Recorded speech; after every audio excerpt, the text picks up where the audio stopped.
in 2021.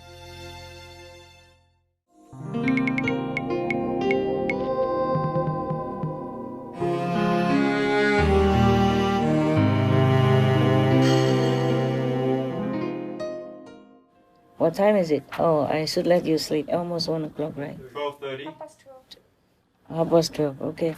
You tired already, huh? No. No? Are you sure? Yes. Oh, man. Oh, okay. This is a very long story. 3-4 pages. I think next time, huh? Yes, Master. Oh, are you really very eager to know? I guess you can guess also. If you do bad things, then you fall, right? Huh? Yes. You do things against God's commandments, then you fall. And you still fallen angels. Next time, okay, huh? Yeah. Yes, thank you, Master. Thank you, Yeah, Master. I really like to read more, but I think a little bit at a time, huh? Yes. Let's go. I just had some, I don't know, nagging feeling that I just have to do it, otherwise, who knows what happens tomorrow, no? Yeah? Yeah. Right? In this uncertain time, of life, of our life. They already found also this mutated variant of COVID-19 in Taiwan. Can you imagine? It crawls everywhere. I don't know how. Maybe it goes with the wind. Actually, it doesn't have to. It can manifest itself anywhere. So we don't need to blame, England bringing the virus or not. Even if English people don't go, if none of the English people went, or any of other infected country citizens went to Taiwan, it would be manifested by itself anyway, okay? If it is Taiwan's karma. Normally we heard that Taiwan has not had any virus for 8 months. And then last month or last few weeks, there's one infected case, locally transmitted. They blame it on one pilot who befriended one of the native women. Again, he should not have, right? He should have heard the ghost story that I told just now. I mean, yesterday and the day before. Then he wouldn't. Yeah, instead of riding the horse, he's riding the dragon, the birds. And then he came down, then he saw a beautiful woman.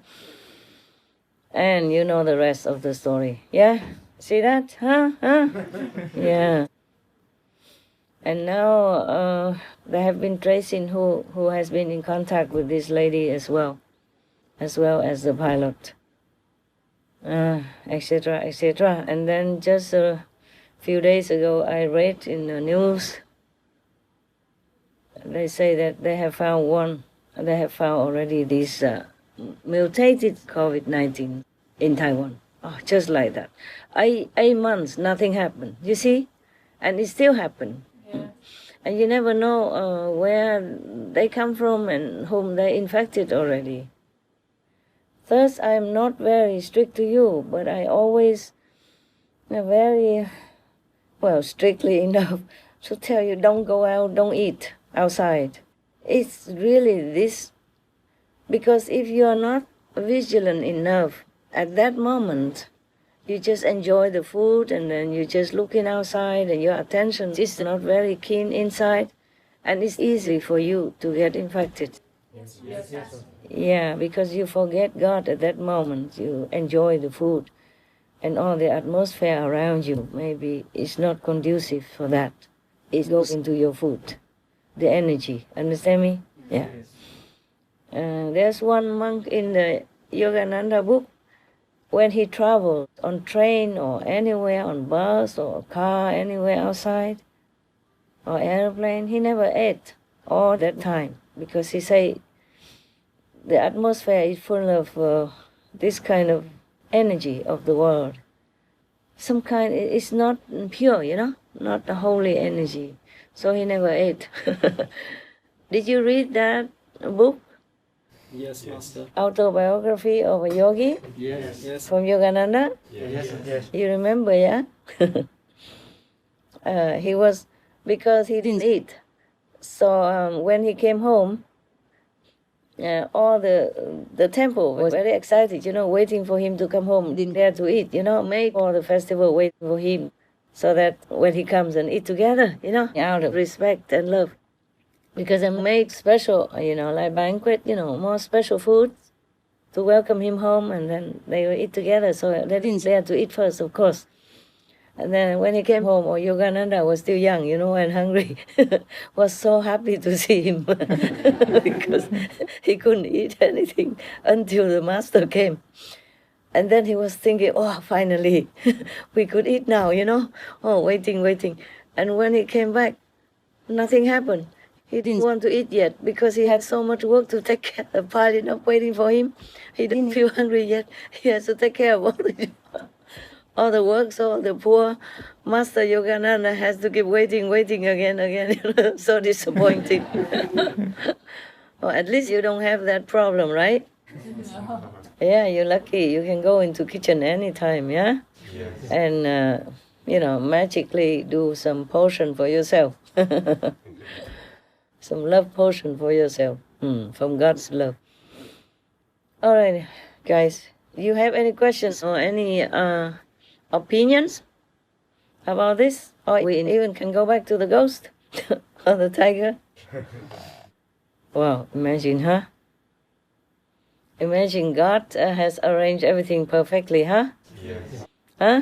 Yeah. And here we are, trying so hard to make it become a paradise.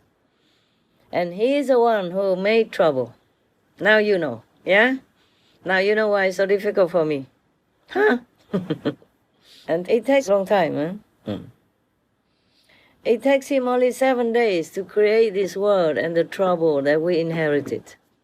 And now it takes us forever to change it into paradise.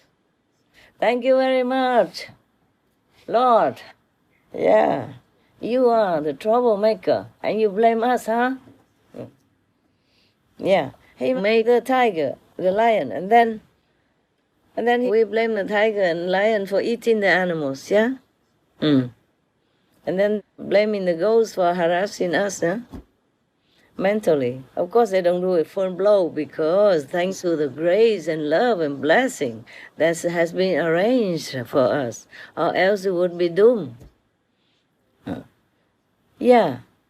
The reason why God created us is so that He can feel happy. Yeah? Like creative talent, creative force comes out, and He just had to create it. But then He created this and that and other and made trouble for us, no end. Many stories are like that too. In one of the Buddhist stories, the Buddha was a lion. And one time he was stuck somehow in the mud. He almost covered himself. He could not get out. You know those, how you say? Sinking... Quicksand. Not quicksand, mud even. Huh? Oh yeah, something like that. Almost like quicksand or mud. You know, whatever it is where when you go in, you can't get out, yeah? Oh, yeah. Yeah, okay. So he was trying very hard. The harder he tried, the quicker he sank. So he just stopped. And then suddenly he saw a wolf. Yes, a wolf passed by. So he begged the wolf, please help me. It was a wolf, I guess. Yes, a wolf. And the wolf was so scared. Said, if I help you out, you will eat me, no? Yeah. Because you're so strong and powerful. I'm just a young wolf. And I have no way to defend myself against you. So the lion said, I promise I will not eat you. I'm in such trouble now. If you help me, I would be eternally grateful. I would never eat you, my benefactor. Please believe me. I swear this and that. Yeah. So slowly the wolf was convinced and pulled him out, yeah? Because the wolf was on the bank, not sinking inside. So he could use a stick and other things, yeah? And the lion just bit onto the stick, and slowly the wolf bit it and keep pulling him on shore and to safety. And true to his word, the lion did not eat him. And also he promised that from now on he would take care of him like a family member, yeah, like a son. And then so, okay, fine and good. Afterwards, they all went home together and went to the wolf's house first, and then the wolf introduced his wife and all that. Yeah.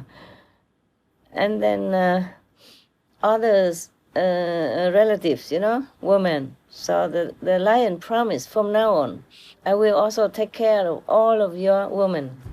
Yeah, so said and done. Every day he hunted something, but they all went out hunting together also. Yes.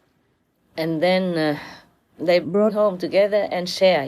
Mostly the wolf didn't do very well. It's just the lion who hunted all the meat that they got. So they shared it very well together and brought it home to his wife and children, or, other family female members, like mother and all that.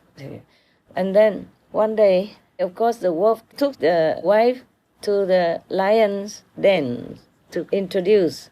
And the lion invited him, and his wife come to his house. And then he introduced also his wife to the wolf and his wife.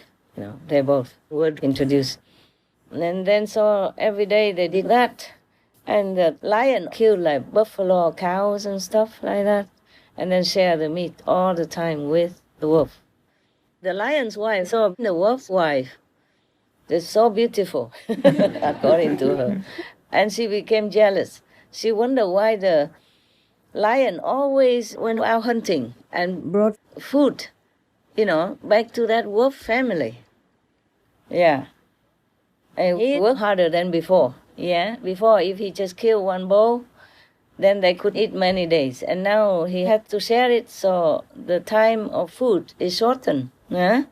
So she became jealous, she think, because of that beautiful wolf wife and other woman. So he will share all the food like that.